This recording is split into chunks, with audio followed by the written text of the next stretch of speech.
आप देख रहे हैं पीछे, अद्भुत दृश्य है, अलौकिक है, धन्य करने वाला, जिसमें दिव्यता भी है और भव्यता भी है। और ये बाबा जी हैं, प्रातः स्मरणीय विरक्त, बड़े फक्कड़ है कल्याण देव बाबा जी, उनकी रचना है ये। संत जब संकल्प करता है तो कैसे सृष्टि रची जाती है। देखिए भव्यता तो आप सब जगह देखेंगे, अमेरिका, यूरोप, भारत में भी बड़े बड़े महानगर भव्यता से भरे हैं।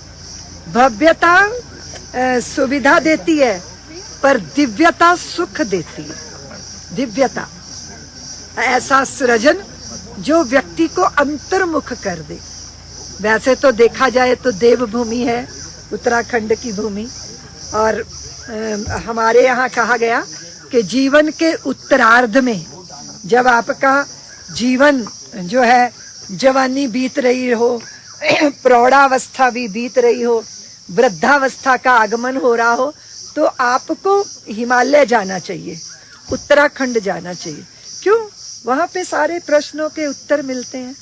ये भी एक विषय है कि आप हिमालय आओ, पर ये भी तो प्रश्न मन में पैदा होता होगा ना कि भाई हिमालय में तो बहुत लोग रहते हैं, बहुत लोग अपनी समस्याओं से जूझते हुए, है ना। हम आते हैं बाहर से, हमको बहुत दिव्य लगता है। सब जो यहीं रहते हैं उनको ये बहुत कोई दिव्य लगता होगा। पहाड़ वाले मुंबई देखना चाहते हैं, मुंबई वाले उसके प्रति आकर्षण नहीं होता, जो दूर होता है उसके प्रति आकर्षण होता है। ये बात निश्चित है कि हिमालय की भूमि चारों धाम की हमारी पवित्रता को धारण किए हुए हैं। आद्य गुरु शंकराचार्य जी 32 वर्ष तक बस उनका शरीर रहा, और उन्होंने अद्भुत दक्षिण से उत्तर को, उत्तर को दक्षिण से, पूर्व को पश्चिम से, पश्चिम को पूर्व से का सूत्र उन्होंने दिया। अध्यात्म से धार्मिक मान्यता और परंपराओं को उन्होंने स्थापित किया। आप हिमालय आइए, उत्तराखंड आइए, लेकिन दूसरा भी एक विचार है कि आप अपने विचार के हिमालय पर, उसके शिखर पर आरूढ़ हो जाइए। आपका विचार न अन्नमय हो, न प्राणमय हो, न मनोमय हो, वो विज्ञानमय हो और ज्ञानमय हो। अगर विचार के शिखर पर आप चढ़ते हो तो आपको उत्तर मिलेंगे। हर प्रश्न का उत्तर बाहर ही नहीं होता, अंतर से आता है। और एक बात और, लोग कहते हैं कि दीदी माँ पूरे गुरु, सच्चे गुरु की तलाश है। एक होती है श्रुति, एक होती है युक्ति, और एक होती है अनुभूति। अनुभूति, अनुभव ही आपका गुरु है।